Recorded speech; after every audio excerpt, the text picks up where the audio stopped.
Iswanti. Bu Iswanti, kami kebetulan ada tugas dari guru penggerak ya Bu.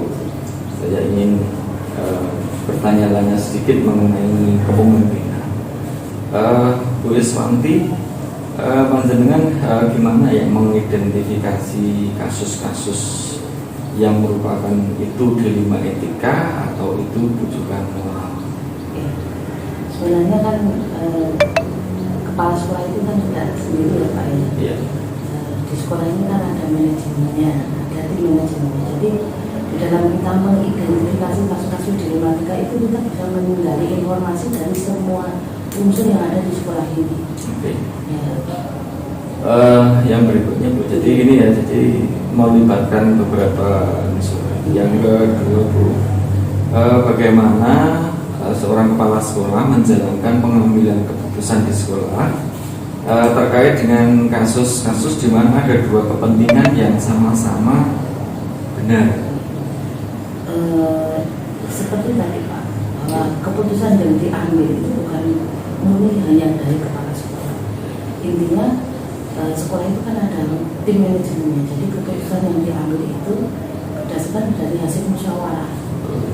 Jadi banyak yang terlibat ya. Banyak yang terlibat. Kepala sekolah, wakil, ketua kelas, para guru. Berikutnya untuk ini Bu, panjenengan kalau mengambil keputusan, nanti kalau mengambil keputusan itu kira-kira prosedur apa yang jenengan lakukan Di dalam menghadapi kasus dilema itu? ya? Tentunya biasanya kan kasus masalah dari peserta didik. Pertama tentunya peserta didik itu yang mempunyai hak penuh awal itu di kelas Pak. Di kelas itu tentunya nanti guru kelas. Guru kelas itu mempunyai hak penuh terhadap peserta didik itu dalam menghadapi masalah yang ada di kelas. Jika tidak mampu atau kurang bisa, nanti bisa ke wali kelasnya. Karena wali kelas tentunya karena ini wali kelas pasti mempunyai chemistry yang lebih dibandingkan guru kelas.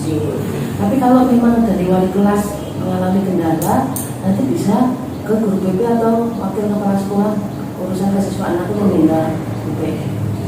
Nah, kalau dirasa memang masih perlu ada penjelasan lagi, baru masuk ke ruang ini kepala sekolah. Tentunya nanti kalau di ruang kepala sekolah ini pasti ya keputusannya bisa menyenangkan siswa itu atau malah bisa yang sebenarnya gitu ya. Iya. Di dua-duanya kalau bisa difasilitasi. Terus selanjutnya Bu, untuk pengambilan keputusan pada kasus dilema etika itu yang dianggap efektif seperti tadi ya, yang dianggap efektif. Yang dianggap ya itu Pak, musyawarah itu Musyawarah. musyawarah kita Melibatkan beberapa komite mungkin kemudian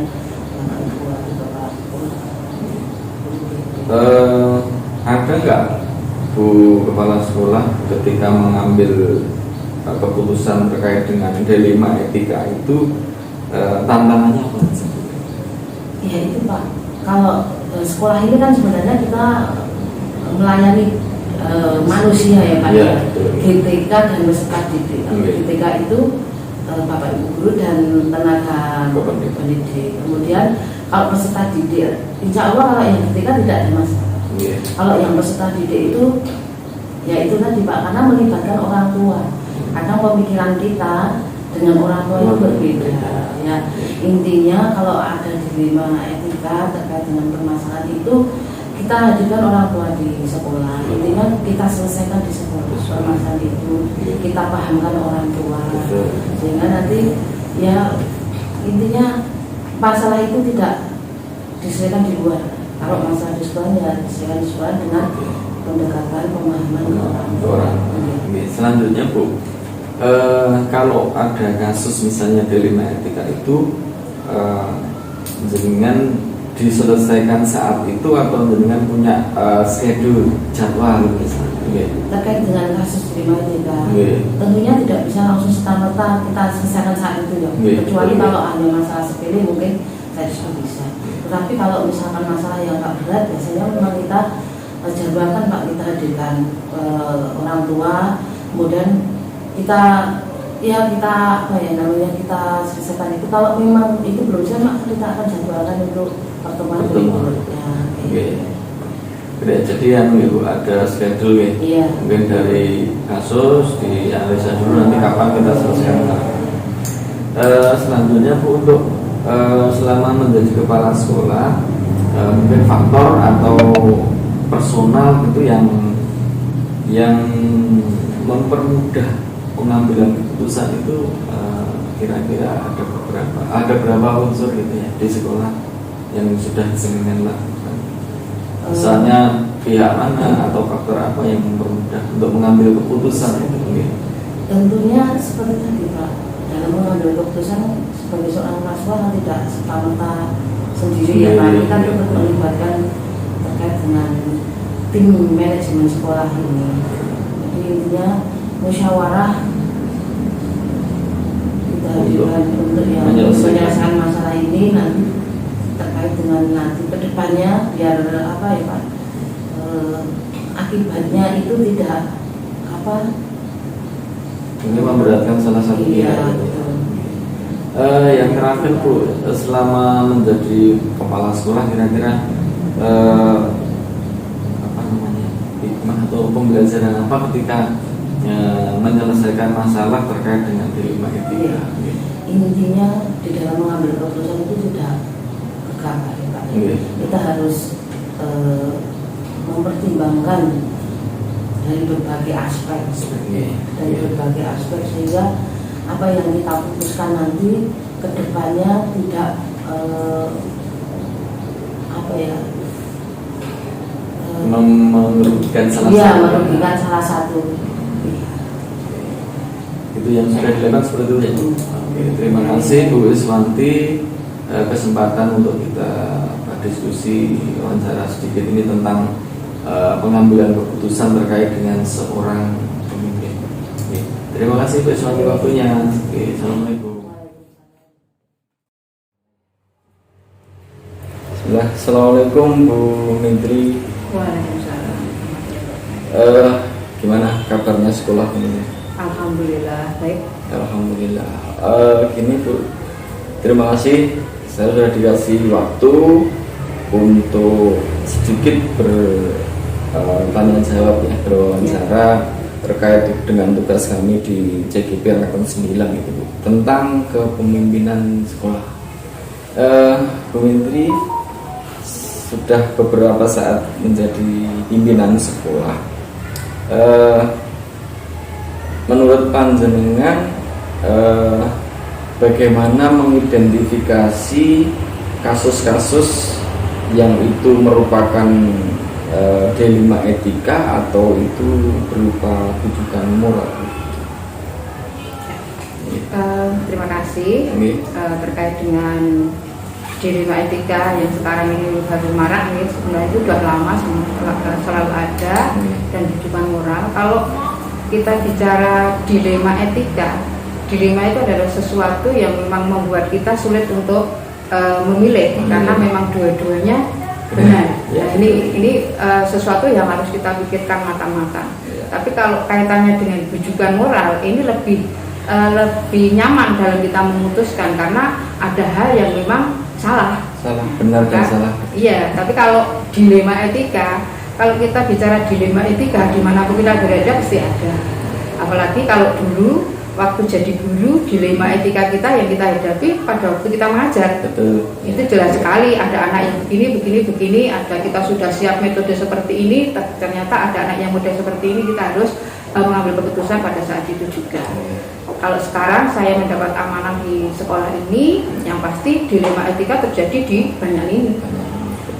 Dari siswa ada, dari guru, antar guru dengan kepala sekolah, sampai yang waktu tukang sapu sekalian. Dan dilema itu banyak sekali, cuma saya ingin memfokuskan saja terkait dengan dilema yang kaitannya dengan guru kepada siswa.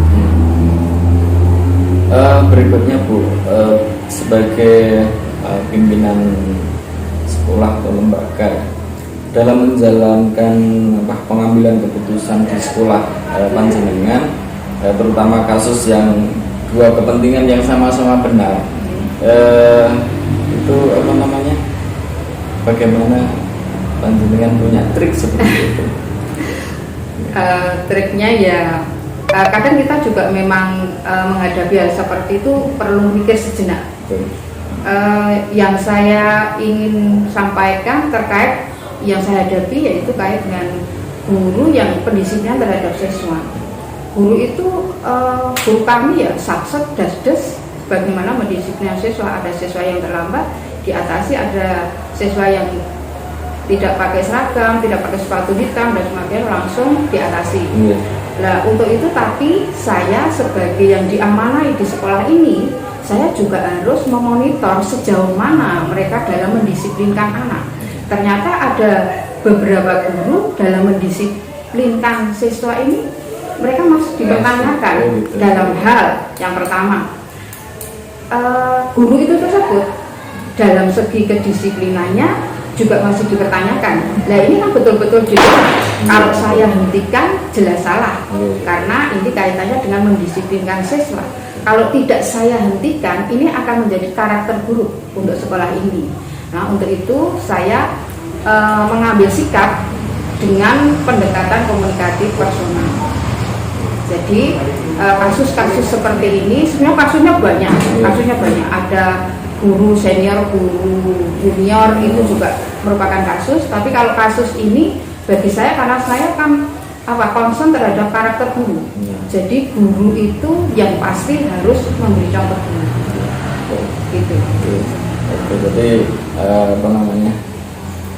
harus betul-betul dipikirkan, kedua-duanya harus saling jalan bareng gitu ya. Jadi tidak berat sebelah. Yang berikutnya kira-kira yang sudah tadi ya, sudah termasuk sudah langkah yang sudah dijalankan panjenengan seperti itu. Ibu, sekarang tantangan panjenengan itu ketika ada kasus di rumah etika, tantangannya seperti apa? Tantangannya yang pasti kalau bicara dilema etika itu kan sensitif. Yang pasti tantangannya saya harus siap bahwa nanti dalam saya meluruskan ini pasti ada gesekan, itu sudah pasti. Maka diambil komunikasi sebaik mungkin, dipikirkan sebaik mungkin. Kalau toh memang itu harus diatasi secara spontan, ya saya harus berpikir yang matang. Kalau memang bisa diatasi tidak spontan, maka saya harus mengajak beberapa guru yang saya anggap senior atau wakil dari sekolah ini ataupun siapa yang nanti terkait dengan ini, saya komunikasikan, saya ajak musyawarah. Kalau ada hal seperti ini, kalau dari diri saya pribadi yang diamani sekolah ini, saya keberatan dengan adanya pendisiplinan di mana kita sendiri tidak disiplin, dan saya tidak ingin anak-anak itu nanti mereka disiplin hanya pada saatnya tidak ada kesadaran yang tulus gitu. Dari dalam gitu ya. Iya betul. Oke itu ya, jadi memang beberapa ya tantangan itu betul, karena benar untuk memilih salah satu tuh ya memang harus betul-betul melibatkan beberapa pihak gitu ya. Misalnya Ibu, untuk ada kasus seperti itu di tempat panjenengan itu biasanya ada schedule atau saat itu harus selesai atau beberapa saat harus diputuskan karena harus mengajak beberapa personal gitu ya. Kalau jadwal secara resmi memang kami tidak ada, akan tetapi apabila menghadapi hal itu ada yang spontan. Spontan langsung saya ambil keputusan. Ada yang memang perlu penjadwalan. Sudah pernah saya penjadwalan karena saya menghadapi hal seperti ini, maka saya perlu penjadwalan. Tempat pun saya tentukan. Karena saya ingin tempat yang benar-benar nyaman, semua dalam kondisi hati yang tenang, baru kita bicara itu untuk berkomunikasi, untuk memberikan solusi, semua dalam kondisi yang baik-baik saja. Seperti itu. Yang berikutnya Bu, terkait dengan yang membantu misalnya, yang membantu panjenengan ketika mengambil keputusan baik dari mungkin dari personal atau SDM yang ada di di staf misalnya, atau faktor-faktor apa selama ini yang membantu panjenengan untuk mengambil keputusan? Sering saya mengambil keputusan dilema ini sering spontan yang pasti. Itu yang membantu saya mempermudah lah saya untuk cepat ambil keputusan ini, karena yang saya selalu memonitoring yang pasti. Saya mengontrol mulai dari bagaimana pembelajaran di sekolah ini, guru karyawannya bekerja di lapangan, yang pasti saya harus tahu persis.